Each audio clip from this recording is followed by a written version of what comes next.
Good morning. So, how do I know if I'm in a calorie deficit? So, that was a question I had the other day, and I wanted to go through this in on here today. So, what is a calorie deficit? So, a calorie deficit is essentially making sure that you have more going out than in.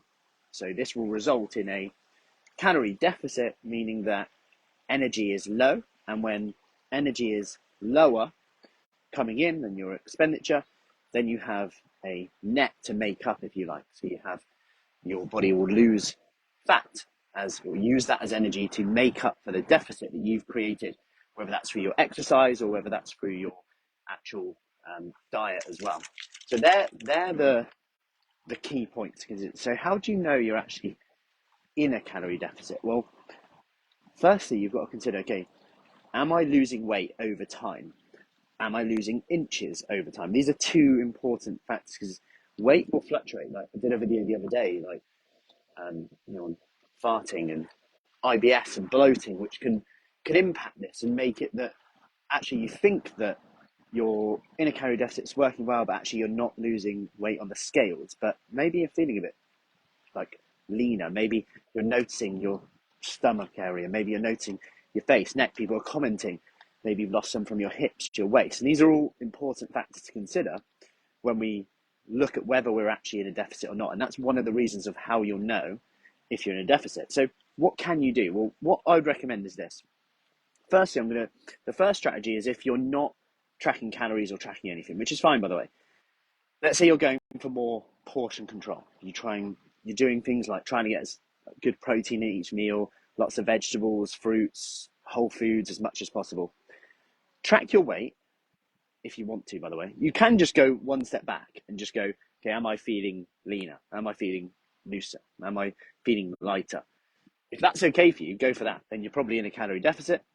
If you want a bit more objective data, if you like, then I'd recommend this.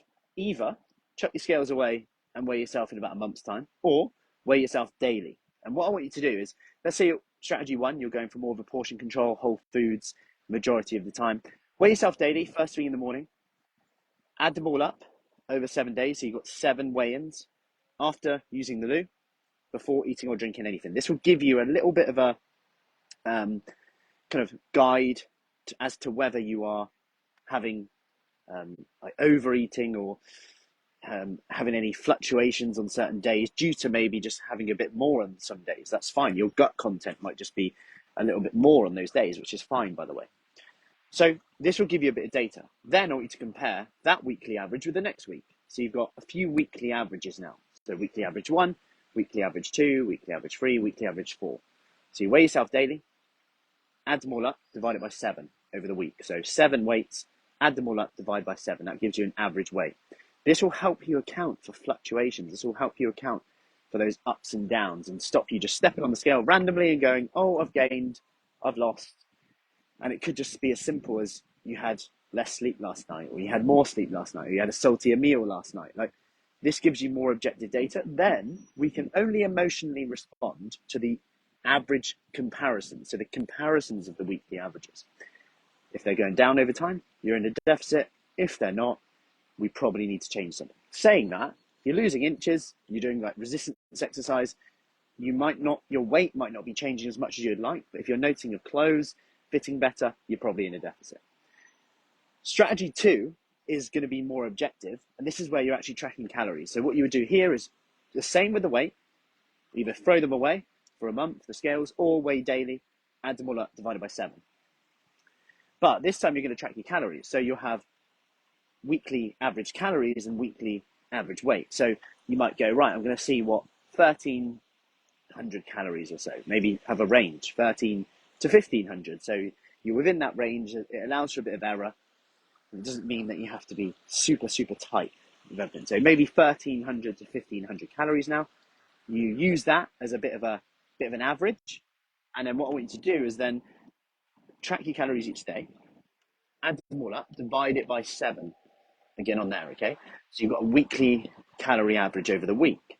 Then you can see what your weight does on weekly average, what your weight does, what your calories do, and compare week on week again.